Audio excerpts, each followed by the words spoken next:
شفنا الفيديو وشو عجبنا والله الا الصراحه الله الا عجبنا. وهذا راه بالنسبه لنا راه واحد انجاز راه زوين. هذا راه موروث هذا ديالنا مغربي 100%. انت كتشوف فيها وتبارك الله هذا السيد هذا راه عنده 40 عام في هذه الصنعه هذه، ويجيو ناس واحد اخرين يقول لك هذاك الشيء ديالنا.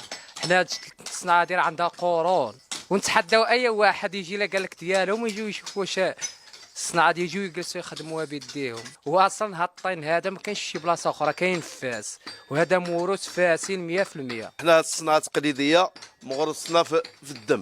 الصناعه خرجت هنا في فاس، ما كاين لا جزائر ولا حتى حاجه، واللي كيقولوا جزائر هما مواليها يجيو لعندنا نتحداوهم.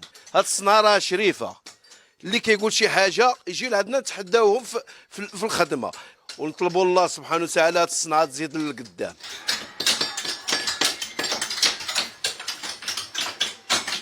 اول حاجه هاد الطين هذا عندنا حنا غير في مدينه فاس، ما كاينش شي بلاصه واحده اخرى، كاين غير في فاس هو اللي كاين. اول حاجه كنجيبوه بالكاميو، كنحطوه وكنهرسوه على شكل طريفات، وكنديروه في الزوبه. ملي كنديروه في الزوبه كنقلبوه كيتقلب، يجي الصناعي كيديروه في الطبوقه، كيديروه شكل خويلبات، كينشف على حسب الموز ديالو باش ما يبقاش يسقلو. كندخلوا لداخل عاود ملي كيصوبوه الصناعي كنطلعوا حنا للسطح. ملي كييبس كنهبطوا حنا للفرينه باش ما كيطرطقناش، باش ما كيضيعش. هذا كنطيبوه كيبات. من كيبات في الصباح كنجيو كنجبدوه، كنعطيوه للطلاي كيطليه على شكل الوان، كل واحد وشنو كنعطيوه.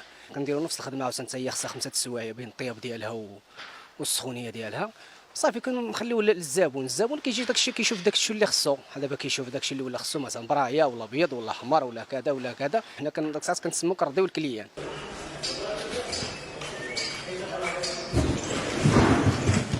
اول حاجه هاد الحرفه هذه كتعرف غير الصناعه ديالها في المغرب. واول حاجه مدينه فاس.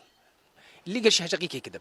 بطبيعه الحال كتزيدنا قيمه في قيمه وافتخار في افتخار، وكنعزوا بهاد الصناعه هذه وكنعزوا بالبلاد ديالنا اللي كتصطاد المنتوج هذا في العالم. ملي كنشوفوه اللحم ديالنا كتشوك في اي بلاصه. في سفرنا مثلا مشينا لشي بلاد، مشينا لكذا، ما كنحسوش براسنا حتى كنمشيو كنقيسوا بيدينا، حيت داك الشيء ساكن في الدم. داك الشيء ما كيعطينا حتى واحد، داك الشيء في دمنا. اي بلد سولتيهم على زليج بلدي غادي يقول لك زليج بلدي مغربي، ثقافه مغربيه 100%. لان الطين الماده الخام كاينه في مدينه فاس، سال العالم ما كايناش هذه الماده هذه ديال زليج البلدي. انا بالنسبه ليا هذا الشيء دابا اللي كيروجوا هاد الناس هادو هو حلم كانوا ناعسين وحلموه، مجرد وهم.